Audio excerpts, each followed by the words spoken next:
एक घने जंगल में एक अनाथ कौवा रहा करता था। कौवे का नाम था कालू। कालू कौवा कभी नहाता नहीं था, इसीलिए वो बहुत गंदा रहता था और उसके शरीर से हर समय दुर्गंध फूटती रहती थी।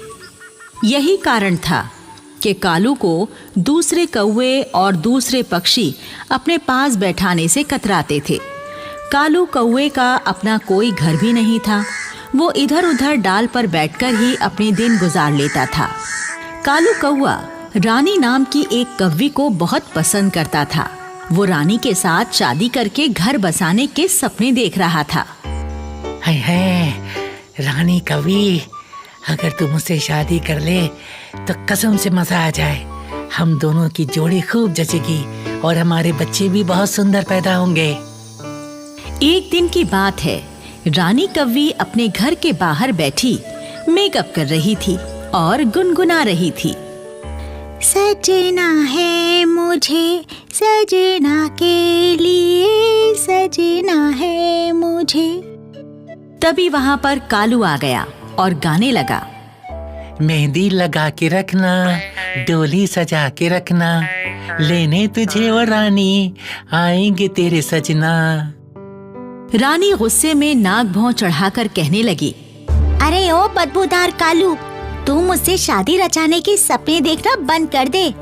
अरे मनहूस, ना तो तेरे पास घर है और ना तू कोई काम धंधा करता है, ऊपर से तू सालों साल नहाता भी नहीं है। मेरा क्या दिमाग खराब है जो मैं तेरे जैसे बदसूरत से शादी करूंगी? चल भाग जा यहाँ से। कालू कौवा रानी के हाथों अपना अपमान करवाकर चुपचाप वहां से उड़ गया और एक पेड़ की डाल पर बैठकर सोचने लगा। हाय, पता नहीं मेरी रानी मुझसे शादी करने से कतराती क्यों है, जबकि मेरे जैसा हैंडसम कौवा तो उसे पूरे जंगल में नहीं मिलेगा, कसम से। तभी कौवे की नजर एक रंग बिरंगे पंखों वाले खूबसूरत मुर्गे पर पड़ी, जो कि अपनी 4-5 मुर्गियों के साथ दाना चुगने में व्यस्त था। कालू मुर्गे को देखकर सोचने लगा, हाय हाय, देखो ये तो हद हो गई। मेरे पास एक भी नहीं है और ये मुर्गा 5-5 बीवियों के साथ घूम रहा है। जरूर इसके पास मुर्गियों को पटाने वाला जादू है।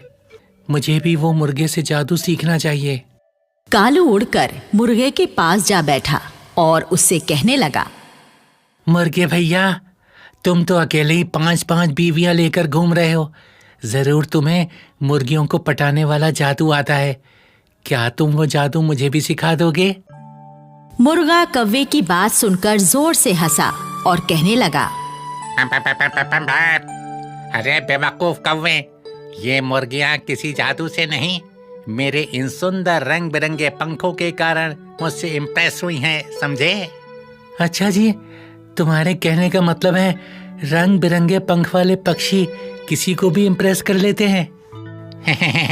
हाँ, यही सच्चाई है, लेकिन तू कभी किसी को इम्प्रेस नहीं कर सकता, क्योंकि तू तो एकदम काला कलूटा और बदबूदार है। अब तू यहाँ से दफा हो जा, तेरे शरीर की दुर्गंध से मेरा दम घुटा जा रहा है। पा, पा, पा, पा, पा, पा। कौवा उड़कर डाल पर बैठ गया और सोचने लगा। अब ये रहस्य मेरी समझ में आ गया कि रानी कभी मुझे पसंद क्यों नहीं करती। ठीक है, मैं भी अपने पंखों को रंग बिरंगा बनाऊंगा और 4-5 कवियों से शादी करूंगा। फिर एक दिन की बात है, कालू कौवा मोर के पास गया और उससे कहने लगा, अरे मोर दादा, आप अगर मुझे अपने 2-4 पंख दे दो तो मुझ गरीब का भला हो जाएगा। मुझे आपके पंखों की बहुत जरूरत है। ठीक है, मैं भी नाचता हूँ। जैसे ही नाचते समय मेरे पंख झड़ेंगे, तुम उन पंखों को ले लेना। मोर ने नाचना शुरू कर दिया। उसके 3-4 पंख झड़ गए। कालू उन पंखों को लेकर वहां से चला गया। फिर एक दिन कालू कौवा रंगीन पंखों वाले तोते के पास गया और उससे कहने लगा, तोते भैया, क्या आप मेरी एक मदद करोगे? हाँ, अबे मनहूस कौवे, तो कितना गंदा है। तेरे शरीर की बदबू से मेरा जी मचलाने लगा। चल जल्दी से भाग जा यहाँ से। अरे तोते भैया, मुझे जल्दी से अपने 2-4 पंख दे दो ना, मैं भी यहाँ से चला जाऊंगा। तोते ने जल्दी से अपने 2-4 पंख नोचकर कौवे को दे दिए और कौवा पंख लेकर वहां से उड़ गया। फिर इसी तरह कालू कौवा कबूतर के पास गया और पंख ले आया। फिर कालू नीलकंठ के पास गया और कुछ पंख वहां से ले आया। कठफोड़वा और हुदहुद से भी कालू कुछ पंख लेकर आ गया। अब कालू के पास कई तरह के रंग बिरंगे पंख जमा हो चुके थे। फिर एक दिन कालू सारे पंखों को लेकर बंदर मामा की बार्बर शॉप पर गया और उससे कहने लगा, बंदर मामा, क्या आप मेरा एक काम कर दोगे? आप ये पंख मेरे शरीर पर चिपका दो। मैं कोई भी काम मुफ्त में नहीं करता।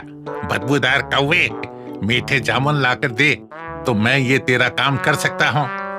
ठीक है बंदर मामा, अभी आप मेरा ये काम उधार कर दो। मैं वादा करता हूँ कल आपको मीठे जामुन लाकर खिला दूंगा। ठीक है, ला करता हूँ तेरा काम। बंदर ने कीकर के पेड़ से निकलने वाले गोंद की मदद से सारे पंख कौवे के शरीर पर चिपका दिए और कौवे की काली चोंच को भी लाल रंग से रंग दिया। रंग बिरंगे पंख चिपक जाने से कालू कौवा एक अजीब सा पक्षी नजर आने लगा। कालू जब अपने आप को शीशे में देख रहा था तो वो खुद भी अपने आप को पहचान नहीं पाया और अपने रंग बिरंगे पंख देखकर वो बड़ा ही खुश हुआ। अरे वाह, मेरे शरीर पर तो उस मुर्गे से भी ज्यादा रंग बिरंगे पंख लग गए। अब तो रानी कौवी मुझसे जरूर इम्प्रेस हो जाएगी। फिर कालू बंदर मामा के पास से उड़कर रानी कौवी के घर पर आ गया और डाल पर बैठकर गाना गाने लगा। लेके पहला पहला प्यार, भर के आंखों में खुमार, जादू नगरी से आया है कोई जादूगर।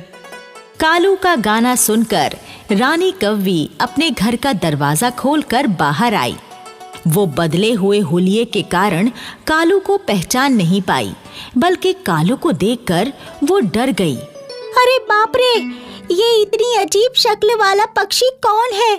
लगता है ये कोई दानव है जो मुझे खाने के लिए यहाँ आया है। रानी ने अपनी मदद के लिए अपनी बिरादरी के दूसरे कौवों को बुलाने के लिए शोर मचा दिया। बचाओ, बचाओ, कोई मुझे इस भयानक पक्षी से बचाओ। रानी की पुकार सुनकर वहाँ पर बहुत सारे कौवे जमा हो गए और वो भी कालू को कोई खतरनाक पक्षी समझकर चोंच और पंजों से उस पर हमला करने लगे। कालू उन्हें बताने की कोशिश करने लगा। अरे भैया, तुम लोग मुझे क्यों मार रहे हो? मैं तो तुम्हारी ही बिरादरी का कालू कौवा हूँ। एक कौवा कालू की बात सुनकर कहने लगा, अबे झूठ क्यों बोलता है मक्कार? तू हमारे जैसा कौवा कहाँ है? तू तो कोई खूंखार परिंदा है। और फिर सारे कौवों ने मिलकर कालू को इतनी ठोंगे मारी कि बेचारा कालू थोड़ी ही देर में बुरी तरह से लहूलुहान होकर मर गया। सीख, इस कहानी से हमें यही सीख मिलती है कि हमें अपना मकसद पूरा करने के लिए ना तो अपनी पहचान बदलनी चाहिए और ना ही कोई फर्जीवाड़ा करना चाहिए, नहीं तो कालू कौवे के जैसा अंजाम हो जाता है।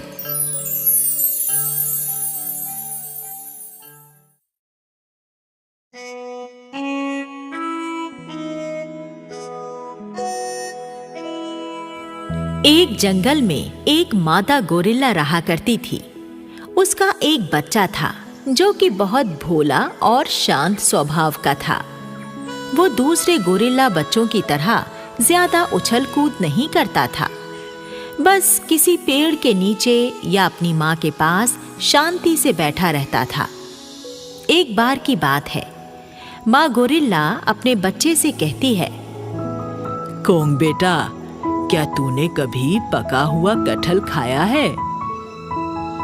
नहीं माँ, मैंने कभी पका हुआ कटहल नहीं खाया। वो कैसा होता है? तुम मेरे साथ झील के किनारे चलो, वहाँ पर कटहल के पेड़ लगे हुए हैं। आज मैं तुम्हें मीठे मीठे कटहल खिलाऊंगी। ठीक है माँ, चलो।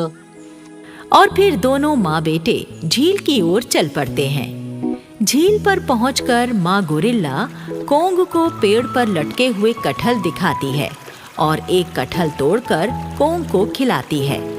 कोंग खुश होकर कहता है, वाह माँ, मजा आ गया, ये कटहल तो बहुत मीठा है। दोनों माँ बेटे पेट भरकर कटहल खाते हैं, फिर झील पर जाकर उसका मीठा पानी पीते हैं और जैसे ही दोनों वापस घर जाने लगते हैं तभी वहां पर 2 चीते आ जाते हैं और माँ गोरिल्ला और कोंग को घेर लेते हैं। माँ गोरिल्ला तुरंत खतरा भांप लेती है और कोंग से कहती है, कोंग बेटा, जल्दी यहाँ से भागो और कटहल के पेड़ पर चढ़ जाओ, मैं अभी आती हूँ। माँ के निर्देश पर कोंग भाग कर जाता है और कटहल के पेड़ पर जाकर बैठ जाता है। उधर माँ गोरिल्ला भी चीतों से बचकर निकलने की कोशिश करती है, लेकिन चीते उसको अपना शिकार बना लेते हैं और उसे अपने मुंह में दबाकर वहां से चले जाते हैं। कोंग अपनी माँ का इतना दर्दीला अंत देखकर बुरी तरह सहम जाता है और डर से थर-थर कांपने लगता है। कोंग अब अनाथ हो चुका था। वो इस घने जंगल में बिल्कुल अकेला रह गया था। कोंग ने कटहल के पेड़ को ही अब अपना ठिकाना बना लिया था। उसको जब भूख लगती तो वो पेड़ों से फल तोड़कर खा लेता और झील का पानी पीकर फिर से कटहल के पेड़ पर जा बैठता। इसी तरह से कोंग की जिंदगी के दिन गुजर रहे थे। कोंग सीधा सादा तो पहले से ही था, लेकिन अब अकेला हो जाने के कारण वो बहुत ज्यादा दब्बू भी हो गया था। दूसरे गोरिल्ले और दूसरे जानवर सब कोंग का मजाक उड़ाते और सब उससे अपने काम करवाते। गधा कोंग से कहता, अरे ओ गोरिल्ले के बच्चे, चल इधर आ और मेरे सर में मालिश कर, नहीं तो दुलत्ती मारकर तेरा जबड़ा तोड़ दूंगा। और बेचारा कोंग गधे की धमकी से डरकर उसकी पीठ पर बैठ जाता और उसके सर की मालिश करता। ऐसे ही जब कोंग कहीं जाता तो पेड़ के नीचे आराम करता हुआ कोई भालू उससे कहता, अरे ओ कोंग, किधर जा रहा है? इधर आकर जरा मेरे पाँव तो दबा दे। भालू चाचा, मैं अपने खाने के लिए भोजन तलाश करने जा रहा हूँ। मैं वापस लौटकर आपके पाँव दबा दूंगा। अबे पहले मेरे पाँव दबा दे गोरिल्ले, भोजन तलाश करने बाद में जाना। और बेचारा कोंग चुपचाप बैठकर भालू के पाँव दबाने लगता। बंदर कोंग का खाना जबरदस्ती छीन लेते और कोंग को पीटकर भगा देते और वो बेचारा अपने दुर्भाग्य को कोसता हुआ अपने ठिकाने पर चला जाता। चीतों और भेड़ियों को तो देखकर ही कोंग की हालत बहुत खराब हो जाती थी। फिर एक दिन की बात है, सुबह का सुहाना समय था। एक रंग बिरंगे पंखों और लंबी गर्दन वाला सारस जैसा अत्यंत सुंदर पक्षी टहलता हुआ, दाना चुगता हुआ कटहल के उस पेड़ के नीचे आ जाता है जिस पर कोंग रहता था। और वो सुंदर पक्षी अपने पंख फैलाकर नाचते हुए सुरीली आवाज में गाना गाने लगता है। कोंग पेड़ की डाल पर बैठा हुआ उस सुंदर पक्षी को देखकर बहुत खुश होता है और सोचने लगता है, अरे इस रंग बिरंगे पंखों वाले सुंदर पक्षी को तो मैंने पहले कभी इस जंगल में नहीं देखा। ये यहाँ कहाँ से आ गया? तभी अचानक 2 बिल्लियाँ वहाँ आ जाती हैं और उस सुंदर पक्षी पर झपट पड़ती हैं। पेड़ की डाल पर बैठा हुआ कोंग पक्षी पर बिल्लियों को झपटता देखकर तुरंत पेड़ से छलांग लगाता है और जमीन पर आ जाता है। फिर बड़ी फुर्ती से पक्षी को अपने हाथ में पकड़कर अपने पेड़ पर चढ़ जाता है। बिल्लियाँ कोंग पर क्रोधित होकर कहती हैं, अरे ओ कोंग के बच्चे, चुपचाप हमारा शिकार हमें वापस कर दे। अगर तूने हमें हमारा शिकार वापस नहीं लौटाया तो फिर तेरी खैर नहीं। देखो बिल्ली मौसी, तुम मेरे साथ चाहे जो कर लेना, लेकिन मैं इस सुंदर पक्षी को तुम्हारा भोजन नहीं बनने दूंगा। दोनों बिल्लियां खिसियानी होकर चुपचाप वहां से चली जाती हैं। कोंग पक्षी से कहता है, अब तुम्हें कोई खतरा नहीं है सुंदर पक्षी, तुम निडर होकर अपने घर जा सकते हो। तभी एक चमत्कार होता है। सुंदर पक्षी एक सुंदर परी में बदल जाता है और कोंग से कहता है, कोंग, तुम बहुत दयालु गोरिल्ले हो। तुमने मेरी जान बचाई। मैं तुमसे बहुत खुश हूँ। लेकिन तुम हो कौन? अब से पहले तो मैंने तुम्हें इस जंगल में कभी नहीं देखा। मैं एक परी हूँ कोंग। पक्षी का रूप बदलकर मैं यहाँ विचरने चली आई थी और मैं तुम्हारे बारे में भी सब कुछ जानती हूँ। जंगल के जानवर तुम्हें कैसे कैसे सताते हैं, मुझे ये भी पता है। पता नहीं ये सब जानवर मुझे इतना क्यों सताते हैं। मैं बहुत ही कमजोर हूँ, शायद इसीलिए सताते हैं। तुम कमजोर नहीं हो कोंग, तुम भी दूसरे गोरिल्लों के जैसे ही शक्तिशाली हो। तुम अपनी शक्ति को पहचान नहीं रहे हो। नहीं परी, मैं शक्तिशाली नहीं हूँ। अगर मेरे अंदर शक्ति होती तो मैं जंगल के सभी दुष्ट जानवरों को अच्छा सबक सिखाता। चलो, मैं तुम्हें अपनी जादुई शक्ति से शक्तिशाली बना देती हूँ, फिर देखती हूँ तुम क्या करोगे। परी अपनी जादुई छड़ी से कोंग पर जादू चलाती है और देखते ही देखते 2.5 फुट लंबा कोंग 25 फुट लंबे किंग कॉन्ग में बदल जाता है। जंगल के ऊंचे पेड़ों से भी ऊंचा कॉन्ग का कद हो जाता है और फिर परी कोंग से कहती है, मैंने अपने जादू से तुम्हें शक्तिशाली किंग कॉन्ग बना दिया है। अब तुम्हें कोई भी जानवर परेशान करने की हिम्मत नहीं कर पाएगा। कोंग किंग कॉन्ग बनकर बहुत खुश हुआ और जंगल में टहलने के लिए निकल पड़ा। किंग कॉन्ग जिधर से भी गुजरता उसको देखकर जंगल के छोटे बड़े सभी जानवर डर के मारे भाग जाते और कहीं छुप जाते। किंग कॉन्ग उस गधे को पकड़कर हवा में लटका देता है और कहता है, क्यों रे गधे के बच्चे, क्या आज तू मुझसे अपने सर की मालिश नहीं कराएगा? मुझे माफ कर दो कॉन्ग बेटा, मेरा दिमाग खराब हो गया था जो मैं तुमसे मालिश करवाता था। लेकिन ये तो बताओ, तुम नन्हे कॉन्ग से इतने विशाल किंग कॉन्ग कैसे बन गए? ये राज की बात है गधे, मैं तुझे नहीं बता सकता। बस तू एक बात सुन ले, यदि आज के बाद तूने जंगल के किसी भी सीधे साधे कमजोर जानवर को सताया तो मैं तुझे पटक पटक कर मारूंगा। ये चेतावनी देकर किंग कॉन्ग गधे को जमीन पर छोड़ देता है। किंग कॉन्ग को जब एक जगह भालू मिलता है तो वो भालू को भी हवा में लटका देता है और फिर किसी को ना सताने की चेतावनी देकर छोड़ देता है। कॉन्ग के विशालकाय किंग कॉन्ग बन जाने की खबर पूरे जंगल में आग की तरह फैल जाती है। एक लोमड़ी भागती हुई दोनों चीते भाइयों के पास आती है और चीतों को बताती है, अरे भैया चीतों, हमारे जंगल पर बहुत बड़ी मुसीबत आ गई है, भागो यहाँ से।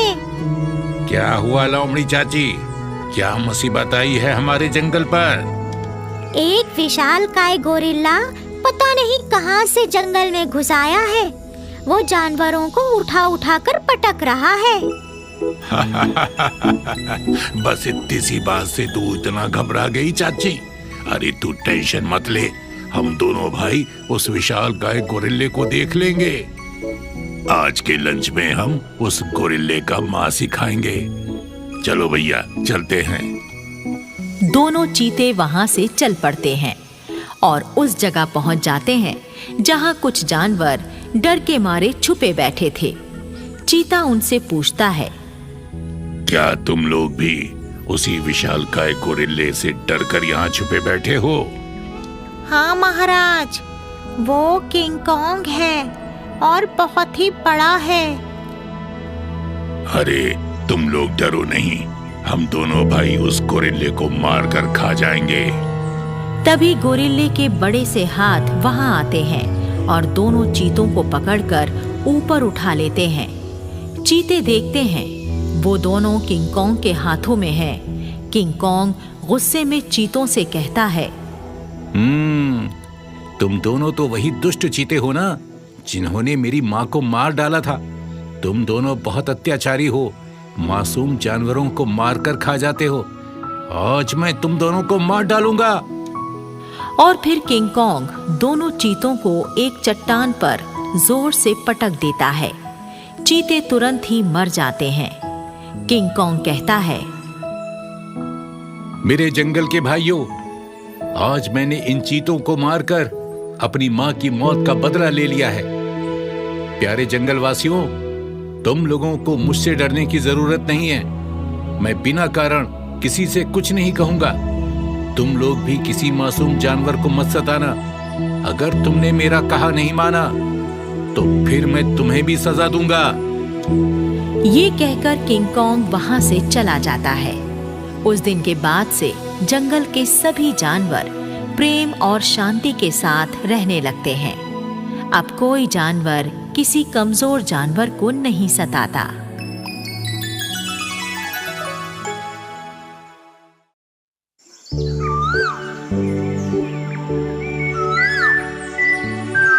सुंदर वन सच में बहुत सुंदर था। सभी तरह के पेड़ पौधे, फूल पत्तियां और साफ पानी के झिलमिलाते तालाब और सुंदर वन में खिलखिलाते सभी पशु पक्षी। सुंदर वन में एक पेड़ पर गंगाराम तोता, उसकी पत्नी गंगी और छोटा बेटा मिट्ठू उसके साथ रहता था। गंगाराम और गंगी उड़ते हुए दूर दूर जाते और वापसी में खाने की ढेर सारी चीजें मिट्ठू के लिए लेकर आते। पर मिट्ठू लाडला था, खाना खाने में आनाकानी करता। मुझे भूख नहीं है, आप साइड में रख दो। मुझे जब भूख लगेगी मैं खा लूंगा। गंगाराम और गंगी उसे प्यार से समझाते। देखो मिट्ठू, हम इसे प्यार से लाए हैं, कुछ खा लो। खाओगे नहीं तो बड़े कैसे होगे? गंगी बड़े लाड़ से ही कहती। अच्छा, तो मैं और तेरे पापा आंखें बंद करते हैं। आंखें हमारी बंद? बताओ कौन खा गया? कौन खा गया? ये कहकर गंगी और गंगाराम आंखें बंद कर लेते हैं। मिट्ठू को इस खेल में मजा आता और जल्दी से वो खाना शुरू कर देता। थोड़ी देर बाद जब गंगाराम और गंगी आंखें खोलते तो देखते कि मिट्ठू खाना खा चुका है और वो उसे लाड़ से पूछते, अरे, यहाँ हमारे मिट्टू के लिए खाना था, कौन खा गया? हाँ हाँ, बताओ तो, हमने थोड़ी देर के लिए आंखें क्या बंद की? हमारे मिट्ठू का खाना कोई खा गया। नहीं माँ, मैंने भी आंखें बंद कर ली थी। पता नहीं कौन खा गया, जरूर गुन्नू खा गया होगा।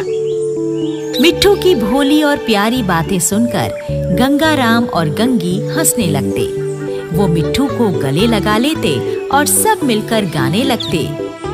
सुंदर वन में हमारा घर, छोटा सुंदर प्यारा घर, उस घर में हम सब रहते हैं, खाते सोते और गाते हैं, पीहू पीहू पीहू। मिट्ठू बहुत ही लाड़ प्यार में पल रहा था, इसलिए उसे शरारतें करने की आदत पड़ गई थी। उसकी शरारतों से जंगल के पशु पक्षियों को परेशानी भी होती थी। मिट्ठू कभी किसी को चोंच मारकर उड़ जाता तो किसी का खाना मुंह में लेकर दूर जाकर गिरा देता। मिट्ठू की माँ के पास शिकायतें आती। ऐसे ही एक दिन एक भैंसा शिकायत लेकर आया। तुम्हारे मिट्ठू ने आज मुझे ठीक से चारा नहीं खाने दिया। जब भी मैं चारा खाने के लिए मुंह खोलती, ये आता और पंच मार कर उड़ जाता। इसे समझाओ ना। और उसके बाद बंदर ने भी शिकायत की। मैं जैसे ही मूंगफली तोड़कर खाने लगा, ये तेजी से उड़ता हुआ आया और मूंगफली मुंह में दबाकर चला गया। ऐसा इसने 2-3 बार किया।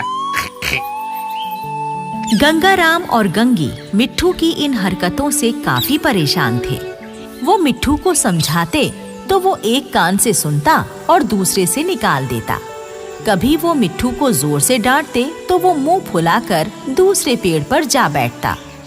उसी पेड़ पर लंगूर दादा भी रहा करते थे। मिट्ठू को देखते ही वो समझ जाते कि आज इसे फिर से डांट पड़ी है और ये रूठ कर यहाँ आ बैठा है। लंगूर दादा उसे समझाते। देखो मिट्ठू बेटा, तुम्हारे माता पिता तुम्हें जो समझाते हैं वो तुम्हारी भलाई के लिए है। तुम्हें शरारतें कम करनी चाहिए और ऐसी शरारतें तो कभी नहीं करनी चाहिए जिससे किसी को कष्ट पहुंचे। लंगूर दादा, पर मैं तो अभी बहुत छोटा हूँ। बड़ा हो जाऊंगा तो शरारतें नहीं करूँगा। आप जब छोटे थे तो कम शरारतें नहीं करते होंगे। इस पर लंगूर दादा हंस देते और प्यार से समझाते। अरे मिट्ठू बेटा, बेवजह जिद करना और दूसरों को तकलीफ पहुंचाने वाली शरारतें करना ठीक नहीं होता। एक दिन गंगाराम और गंगी उड़ते हुए कहीं दूर निकल गए। वहां उन्होंने बहुत से अखरोट और मूंगफली के दाने गिरे हुए देखे। उन्होंने आपस में सलाह की। क्यों गंगी, क्या कहती हो? क्यों ना हम इन्हें ले जाकर अपनी खो में रख लें? बुरे वक्त में काम आएंगे और अगर किसी पड़ोसी को जरूरत पड़ी तो उसे भी दे देंगे। हाँ, आप सही कहते हैं। इंसान को अपने बुरे वक्त के लिए हमेशा बचत करके रखनी चाहिए। फिर वो दोनों उन अखरोट और मूंगफली के दानों को ले जाकर अपनी खो में रख लेते हैं। उधर मिट्ठू शरारतें करता हुआ इधर उधर उड़ रहा था कि तभी उसने गुन्नू तोते को अपनी छोटी सी गाड़ी चलाकर जाते हुए देखा। गुन्नू भाई की मोटर चली पम पम पम, मेरे बराबर खड़ा हो किस में है दम। गुन्नू भाई की मोटर चली पम पम पम। बस ये देखते ही मिट्ठू के भी मन में आ गया कि उसे भी ऐसी ही मोटर चाहिए। वो तुरंत उड़ता हुआ घर गया और अपने माँ बापू से कहने लगा, बापू बापू, मुझे भी गुन्नू जैसी मोटर चाहिए। देखो मिट्ठू बेटा, हम तुम्हें वो मोटर नहीं दिला सकते। हमारे पास उतना सामान नहीं है कि जिसे देकर बदले में तुम्हें मोटर दिलवा दें। हाँ बेटा, और फिर अगर तुम्हें मोटर की सवारी करनी ही है तो गुन्नू से दोस्ती कर लो। दोनों मिलकर मोटर की सैर किया करो। नहीं माँ, मैं गुन्नू की मोटर में भला क्यों बैठूं? मुझे तो अपनी मोटर चाहिए ही चाहिए बस। गंगाराम और गंगी ने मिट्ठू को बहुत समझाया पर मिट्ठू नहीं माना। मिट्ठू को पता था कि उसके माँ और बापू ने खो में ढेर सारा सामान इकट्ठा किया हुआ है।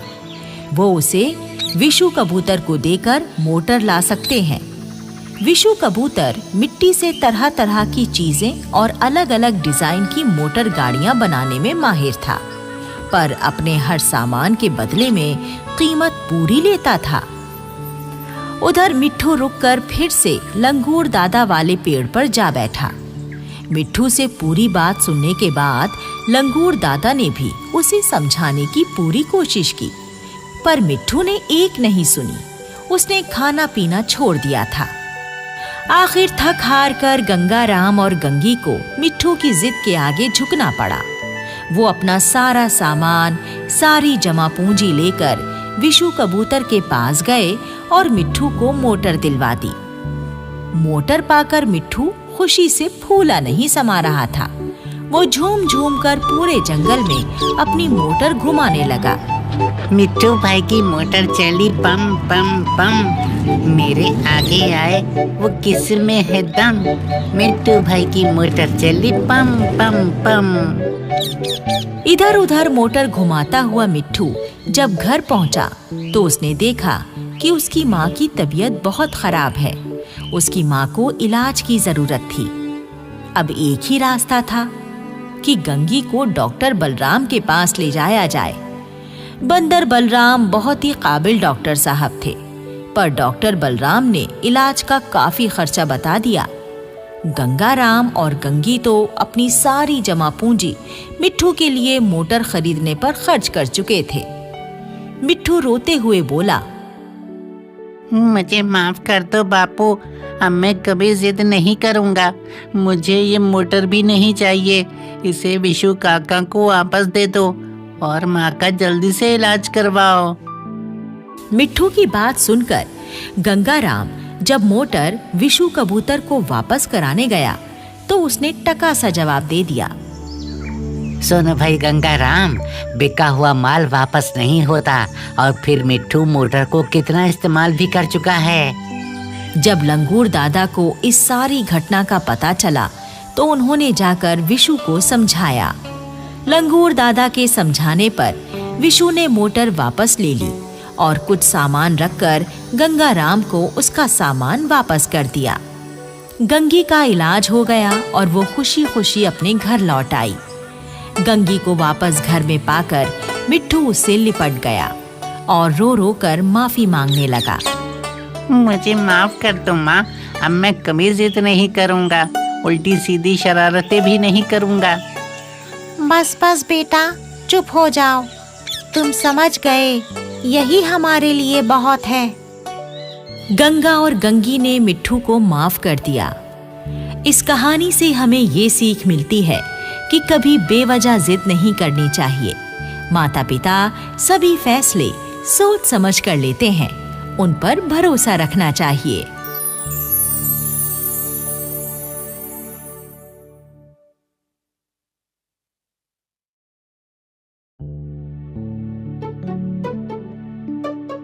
एक था बंटू बंदर।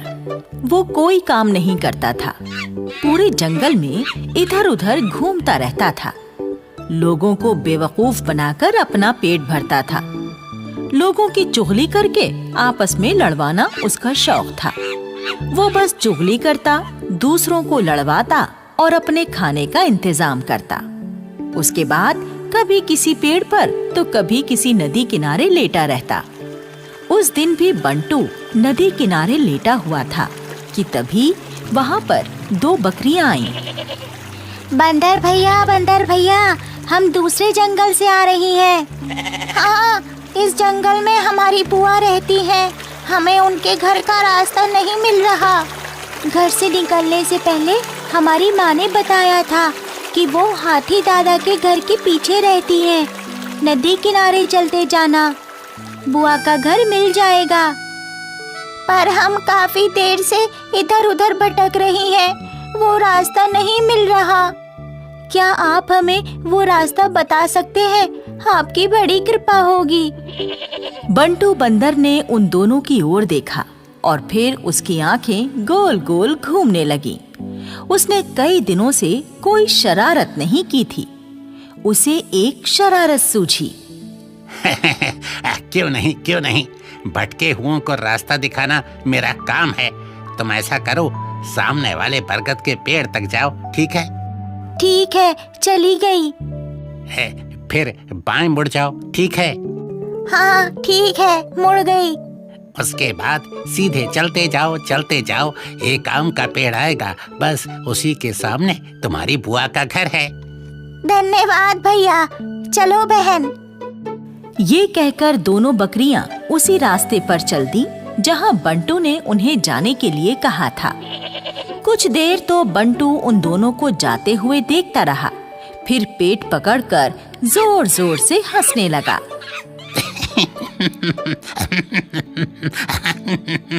वाह, कैसा बेवकूफ बनाया, कैसा मजा आया। बंटू हंस हंस कर लोटपोट हुए जा रहा था। तभी जोर जोर से हंसते हुए उसकी नजर आसमान में उड़ते हुए एक बड़े गुब्बारे पर पड़ी, जिसके नीचे टोकरी लगी हुई थी, पर उस टोकरी में कोई बैठा नहीं था।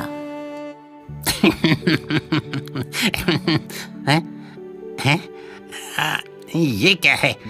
एक बड़ा उड़ता गुब्बारा, नीचे टोकरी भी लगी है जिसमें बैठा जा सकता है। अरे वाह, इसमें बैठकर तो मैं पूरे जंगल में उड़ सकता हूँ। हाँ। बंटू तेजी से गुब्बारे की तरफ भागा और टोकरी से नीचे लटकती रस्सी को पकड़ लिया। अब इस रस्सी के सहारे में चढ़कर टोकरी तक पहुंच जाऊंगा। बंटू ने रस्सी पकड़ी और कुशलता से चढ़ते हुए टोकरी तक पहुंचा और छलांग मारकर टोकरी में बैठ गया। ये बड़ा गुब्बारा पास के शहर में होने वाली गुब्बारा प्रतियोगिता से भटककर जंगल में आ गया था। टोकरी में बैठते ही बंटू खुशी से नाचने लगा। अरे वाह, क्या चीज हाथ लगी है।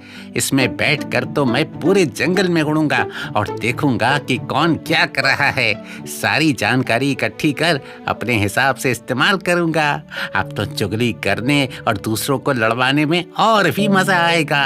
और जब दो दोस्त आपस में लड़ते हैं तो तीसरे का फायदा होता है, और वो तीसरा मैं ही तो हूँ। आया मजा बंटू यारा, गुब्बारे को आम के बाग की ओर बढ़ाता हूँ। ये कहकर बंटू ने टोकरी को हल्का सा धक्का मारा और आम के बाग की ओर चल पड़ा। ये आम का बाग डब्बू भालू और चिंपू भालू का था। दोनों दोस्तों ने मिलकर ये बाग लगाया था। वाह, डब्बू और चिंपू ने मिलकर क्या बाग लगाया है। इतने बढ़िया और रसीले आम हैं। ये कौन है बाग में? ओह, डब्बू है। ये आम तोड़ रहा है या खा रहा है? ओहो, तोड़ भी रहा है और खा भी रहा है। और चिंपू वो यहाँ नहीं है, तो बस अपना काम बन गया। बंटू बंदर की आंखें गोल गोल घूमने लगी। उसे चुगली लगाने के लिए मसाला जो मिल गया था। उसने अपने गुब्बारे को वहां उतारा जहां चिंपू था। टोकरी से लगी रस्सी पकड़कर बंटू नीचे उतरा। रस्सी को एक पेड़ से बांधा और चिंपू के पास पहुंचा। क्यों भाई चिंपू, क्या हो रहा है? अरे क्या होना है बंटू भाई, बस सीधा साधा काम है अपना। अपने बाग से आम तोड़ना, राजा जी के दरबार में पहुंचाना, और क्या। और जो मिल जाए उसमें गुजारा चलाना। सीधे सरल हैं भैया हम तो। हाँ चिंपू भाई, सही कहते हो। अपना भी ऐसे ही है, पर सीधे सरल होने का नुकसान भी है। कोई भी बेवकूफ बना लेता है। हाँ, ऐसे कैसे? पूरे जंगल में कोई मुझे बेवकूफ नहीं बना सकता। हाँ, कोई गैर तो नहीं, पर अपना कोई तो बना ही सकता है ना। हाँ बंटू भाई, क्या कहना चाहते हो? साफ साफ कहो ना। अरे तुम्हारा साथी डब्बू अभी मैंने ऊपर से देखा, आम तोड़े भी जा रहा था और साथ में खाए भी जा रहा था। अब जो आम उसने खा लिए, उसके बदले में तो तुम्हें दरबार से कुछ नहीं मिलने वाला है। नहीं, ऐसा नहीं हो सकता। डब्बू मेरा पुराना साथी है और हमारा आपस में समझौता है कि सारे आम राजा जी के यहाँ ही जाएंगे, हम कुछ नहीं खाएंगे। अरे तभी तो मैं कहता हूँ कि हमारे जैसे सीधे सरल को कोई भी बेवकूफ बना सकता है। नहीं नहीं, मैं नहीं मानता। मैं खुद डब्बू से पूछूंगा। हाँ हाँ, तो चलो। चिंपू गुस्से में आम के बाग की तरफ चला, साथ ही बंटू भी। बंटू के चेहरे पर तो जीत की मुस्कान भी थी। बाग में पहुंचकर चिंपू ने देखा कि डब्बू आम तोड़ रहा है। हाय, देखो बंटू, डब्बू तो आम तोड़कर टोकरी में रखे जा रहा है। अरे चिंपू भाई, इसने आम खाया भी है, मैं झूठ नहीं बोल रहा, तुम खुद पूछ लो। चिंपू बंटू की बातों में आ गया और डब्बू के पास जाकर बोला, डब्बू भाई, आम तोड़ रहे हो या खा रहे हो? तोड़ रहा हूँ चिंपू दोस्त। पर बंटू ने ऊपर से देखा है, तुम आम खा रहे थे। हमारे बीच तय हुआ था ना कि आम हम में से कोई नहीं खाएगा। अच्छा वो, अरे मुझे काम करते हुए भूख लगी तो एक खा लिया, पर ऐसा पहले कभी नहीं हुआ। हाँ, आज पकड़े गए हो, पहले कभी नहीं पकड़े गए। क्या पता पहले कितनी बार खाया है। ये सुनकर डब्बू को गुस्सा आ गया। वो चीख कर बोला, हाँ खाए हैं, क्या कर देगा तू? अच्छा ऐसा, अभी बताता हूँ तुझे। ये कहकर चिंपू डब्बू से गुत्थम गुत्था हो गया। दोनों में जबरदस्त लड़ाई हुई। दोनों निढाल होकर गिर पड़े। बंटू ने देखा यही अच्छा मौका है। वो चिंपू के पास गया और बोला, चिंपू भैया, मैंने तुम्हें बाग में होने वाली चोरी के बारे में बताया। मेरा इनाम तो बनता है ना, 2 आम ले लूं? ये कहकर बंटू ने 2 आम लिए और आंखें नचा नचा कर खाने लगा। आम खाने के बाद बंटू ने फिर से अपना गुब्बारा खोला, उसकी टोकरी में बैठा और उड़ चला। अब तो ये बंटू की रोज की बात हो गई थी। वो गुब्बारे में बैठकर जंगल के ऊपर उड़ता, कोई भी घटना देखता तो खूब स्टाइल से चुगली खाता। उसकी इस चुगली खाने की आदत के कारण जंगल में सभी में आपस में खूब झगड़े होने लगे। जंगल की शांति भंग हो गई। सारे जानवर परेशान हो गए। सब इकट्ठे होकर राजा जी के पास पहुंचे।